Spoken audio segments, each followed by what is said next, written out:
Dominus vobiscum. Sequentia Sancti Evangelii secundum Lucam.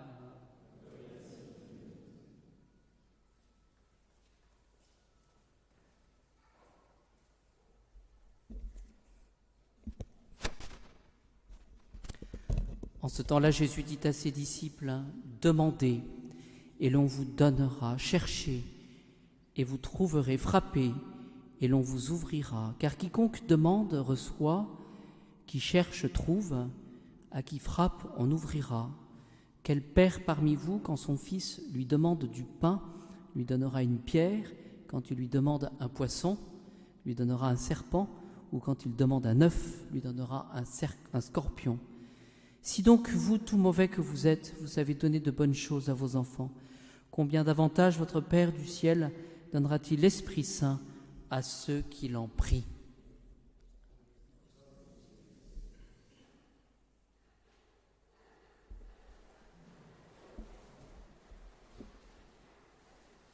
Un petit mot sur ces dispositions d'esprit que nous pouvons demander au Seigneur pour regretter nos péchés, c'est-à-dire avoir cette contrition, avoir ce cœur broyé, le cœur contrit.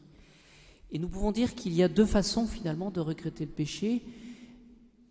Il y a la façon par rapport à nous-mêmes, qui est une démarche qui existe, mais qui certainement n'est pas suffisante. C'est-à-dire qu'on verra le péché par rapport à nous-mêmes. Ça correspond un petit peu à la crainte servile.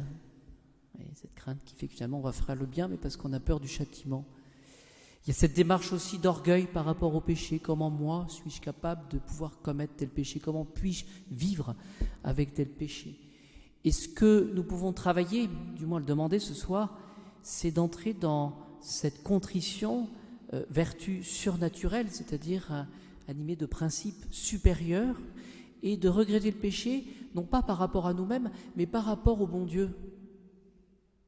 Parce que le Seigneur est saint, et nous qui sommes pécheurs, eh bien le péché sera en opposition finalement, en opposition frontale avec le Seigneur. C'est ce que nous pouvons demander ce soir, c'est d'avoir cette contrition surnaturelle, ce péché qui finalement nous fait du mal, mais surtout entache la gloire du bon Dieu. Et cela correspond finalement à cette crainte, non pas servile, mais cette crainte filiale.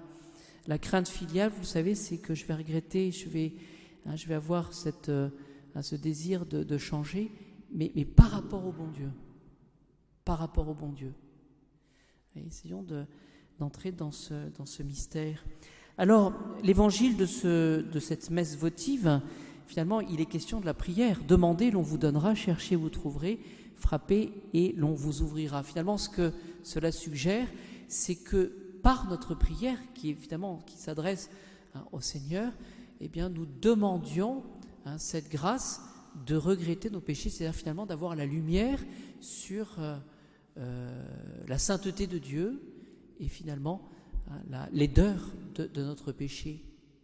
Souvent, nous recommençons parce que finalement nous ne mesurons pas suffisamment cette laideur du péché, ou peut-être que nous ne méditons pas suffisamment sur la sainteté du bon Dieu. Saint Paul, dans sa lettre aux Romains, évoque cette loi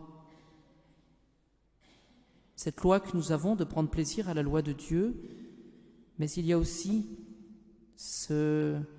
une autre loi. Vous voyez, c'est un petit peu indéterminé. Une autre loi qui est évoquée par saint Paul, côté de la loi de Dieu, qui lutte, vous voyez, c'est un peu indéterminé, c'est un peu flou, une autre loi qui lutte contre la loi de ma raison et qui me rend captif de la loi du péché, cet esclavage. Regardons comme souvent, lorsque nous tombons dans le péché, nous savons que c'est pas bien, nous savons que c'est mal, et pourtant nous le faisons, un petit peu comme si nous étions contraints, un petit peu comme si nous avions un petit peu cette attirance pour le mal. C'est tout le problème de notre concupiscence, c'est-à-dire de cet amour déréglé des plaisirs et de cette loi de péché. Nous avons, par le péché originel, cette réalité d'une nature blessée. Et par définition, une nature blessée, c'est une cicatrice, ça sera un endroit, ce sera le lieu qui sera plus faible, qui sera plus enclin justement à pécher. Il y aura moins de résistance. Alors quelques principes que j'évoque simplement, puisque vendredi nous aurons la fête de Saint Jean-Baptiste. C'est intéressant de voir que nous sommes à 6 mois de la fête de Noël, le précurseur, le 24 juin, 24 décembre. Quel est le formel de la prédication de Saint Jean-Baptiste? Je vous en parle parce que ça nous permet de nous préparer pendant cette semaine. Tout d'abord, Saint Jean-Baptiste a prêché un baptême de pénitence, mais baptême. Et par le baptême, nous le savons, nous sommes plongés dans l'eau avec nos péchés pour être lavés, pour trouver la vie et renaître. Voilà. Et chaque jour, nous sommes invités à mourir au péché et à renaître, à grandir dans cette charité. Donc il y a cette mort et cette résurrection. Voilà, c'est le baptême. Ensuite, dans cette prédication de Saint Jean-Baptiste, il y a cette notion de purification.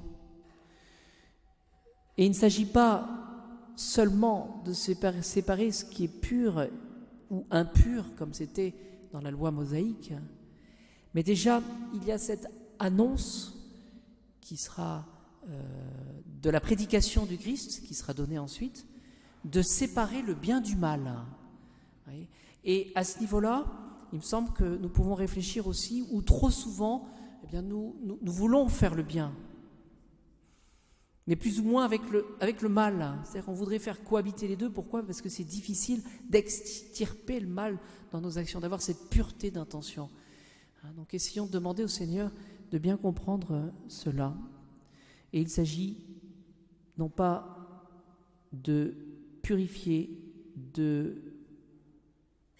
une partie du corps, se laver la tête, se laver la main, se laver le pied, et pas uniquement.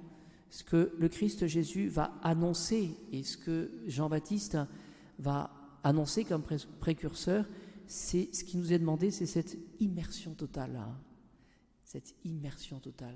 Quel sera le bilan de notre vie?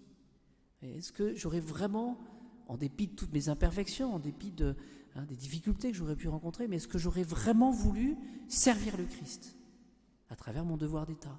Est-ce que je me suis donné à fond, complètement, dans cet objectif, ou est-ce que j'ai cherché finalement à édulcorer les choses? Alors, Saint Jean-Baptiste nous montre, nous aurons l'occasion de le développer encore cette semaine, que l'ennemi, il n'est pas extérieur uniquement, mais il est intérieur. C'est une conversion qu'il faut en demander. Et le terrain, la terre à conquérir, c'est le royaume des cieux. Il s'agit de notre salut.